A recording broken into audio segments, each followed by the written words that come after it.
Next up in this group are Pokemon that have actually really cool ideas but fall apart hard in practice. Starting with Mega Ampharos, this thing hits hard, like really hard, but that's kind of where the positives end for this. It's incredibly slow, which isn't terrible because it can be used in Trick Room, but there are better options for Trick Room. On top of that, its typing leaves it weak to a lot of common things like Ground, Fairy, and Dragon. So it has power, but its stats just leave a lot to be desired. Next up is Mega Abomasnow. This one's kind of interesting because it gets slower when it Mega Evolves. That doesn't happen very often, which can make it a great Trick Room option. And with the buff to its defense from Snow, it can take a hit a little bit better, but in practice, it still doesn't really work that well. Ice typing is a horrible defensive typing, and it really hurts it here because there are so many things that can hit it super effectively and OHKO it. It's one of those Pokemon that really feels like it should work, but just doesn't. Mega Camerupt I think is actually really cool, and in the past I have used it myself because I think the slow eruption is really strong, but it basically requires Trick Room to function. And that's the issue, because if your Mega only works in a specific mode, then it better be absolutely amazing in that role.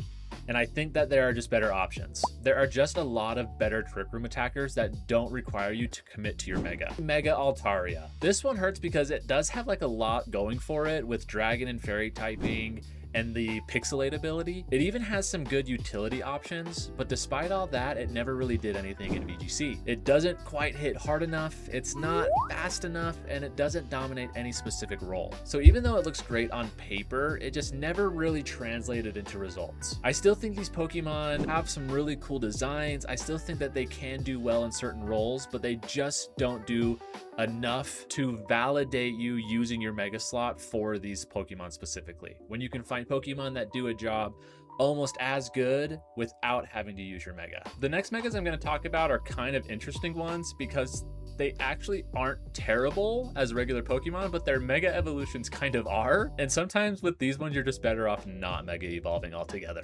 Mega Latios and Latias are pretty much the same Mega. Really strong without Mega evolution. You can run it with Life Orb, Choice Specs, Soul Dew. It has tons of flexibility, tons of damage, but once you Mega evolve it, it kind of loses all that. You've locked into your Mega slot and you're not actually gaining enough to justify it. You're not hitting that much harder and you lose the ability to pivot effectively. So it ends up in this like awkward middle ground where it's not as flexible and not as strong and not strong enough to compensate. Then there's Mega Alakazam. This is a classic example of like a Mega that I think works better in singles, because on paper it looks amazing, it's fast and strong, but in doubles it just doesn't work. It's way too frail, and with two opponents on the field, it's incredibly easy to knock out and double target before it does anything meaningful. So even though the stats look great, in practice it just doesn't do enough. Mega Garchomp I think is kind of infamous because regular Garchomp is already one of the best Pokemon in VGC history. It's fast, it's strong, super efficient, but when you Mega Evolve it, it loses its important speed. So the thing that made Garchomp so strong was its speed, and that's a huge problem because when you take that away, even though you're gaining some power, it now is so much easier to take care of. So you end up with a Mega Garchomp that's worse than regular Garchomp. Up next is Mega Heracross, and it actually has a really cool ability called Skill Link. It lets you fire off multi-hit moves with full power, which sounds amazing, but there's a big problem. It's fairly slow, and a physical attacker in a format where Intimidate is everywhere really shuts it down. So the moment it gets intimidated, its damage drops significantly, and on top of that, it just doesn't have the best matchup into a lot of common threats. So even though the concept is strong, it just didn't function consistently in the actual game. Mega Pinsir is another Pokemon that functioned way better in singles than it did in doubles. It can hit super hard, but it's incredibly fragile. And in doubles, like with Mega Alakazam, that's a big issue. You're dealing with two opponents at once, which means it's easy to double target and just get rid of quickly before it does anything. So it has great offensive potential with a really cool ability, but it rarely gets the chance to use it to its full potential. Then we've got Mega Sharpedo. This one's kind of like a trap. The idea is you use Speed Boost before you Mega Evolve and then become a fast sweeper. It sounds great, but in practice, it just doesn't hold up. Again, Intimidate completely ruins its damage output, and its bulk is so bad that it can't really survive any hits. Even if you get all the setup that you want, it can still be really easy to deal with it. And finally, Mega Aerodactyl.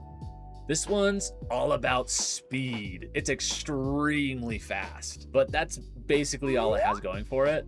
It doesn't hit hard enough, and it doesn't offer enough utility to justify using it over other options. And in VGC, even though speed is king, speed alone is not enough. You either need damage, utility, or both, and an Aerodactyl just doesn't deliver. So all of these Pokemon all have some cool concepts, but they just can't perform in the doubles format. Mega Pidgeot. This one revolves around no guard. Perfect accuracy on moves like Hurricane, which sounds cool, and it kinda is, but it doesn't hit hard enough. It's not bulky enough, its mega stats are even worse than some regular Pokemon, and so even though it has an interesting ability, it just doesn't translate into wins. It's more of a gimmick than a real strategy. Up next is Mega Sceptile, and this is another one that has good idea, bad execution situations. Now I know Mega Sceptile has had some results in the past, and just like with any Mega, I think you can make them work. But even when you do, it's going to be really hard to justify all the effort to put in to make it work. And its overall stats just aren't enough to carry it to victory on its own. So there is the concept, but the payoff just isn't there. So all these Megas, while really cool, and while I do think every Mega has a use and can work in some way, will be going in the D tier. I just think these Megas have potential, but the payoff and the work that you're gonna have to put in to make them effective is just not worth the hassle, and there are much better options available to us already. What Megas would you like me to cover next? Let me know in the comments below, and I'd be happy to give you my thoughts on them.